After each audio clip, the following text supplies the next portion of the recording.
সেই দিন আমি একটু দরকারি কাজেতে ডেবরা গিয়েছিলাম। তো আমি আর আমার প্রিয় মানুষ মিলে দুজন মিলে গিয়েছিলাম। আর তার সঙ্গে বৃষ্টি চলে এসেছিল। ব্যাস, ওয়েদারটা তো সেই লেভেলে।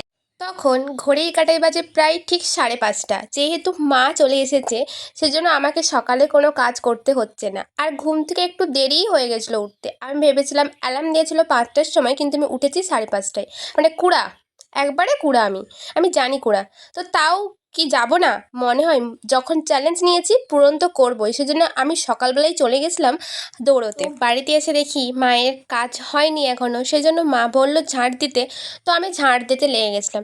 সত্যি কথা বলতে গেলে কাজ করতে আমার ভালোই লাগে, আর কাজ না করলে না শরীরটা দুর্বল হয়ে যায়, কেমন একটা অলস অলস লাগে। এই জন্য সবসময় কাজ করা দরকার। তো আমি সকালবেলায় তারপরে পড়াতে চলে গেছিলাম। আমি একটু তাড়াতাড়ি করেই সেদিন ছেড়ে দিয়েছিলাম, কারণ আমি যেহেতু একটু কাজে যাব সেজন্য।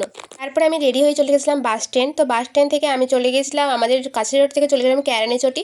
কেরানীচটি থেকে ডেবরার বাস ধরে চলে গেছিলাম ডেবরাতে। তো সেখানে আমার প্রিয় মানুষ এসেছিলো আমাকে পিক আপ করতে। তারপরে তারপরে একটু পরে, কিছুক্ষণ পরে যখন কাজটা সেরে বাড়ি আসি, বৃষ্টি, মানে কি সুন্দর ওয়েদার! বৃষ্টি কার কার ভালো লাগে? আমার তো খুব ভালো লাগে। ও হাজারো ব্যস্ততার মধ্যে আমাকে যে এভাবে টাইম দেয়, সেইটাই খুব সুন্দর লাগে। সকাল থেকে রাত পর্যন্ত নাই বা কথা বলল, দিনের সাথে 5 মিনিট যে কথা বলে সেটাই অনেক। অনেক ব্যস্ত মানুষ, কিন্তু তাও তারপরে আমরা বাড়ি চলে এলাম। টাটা।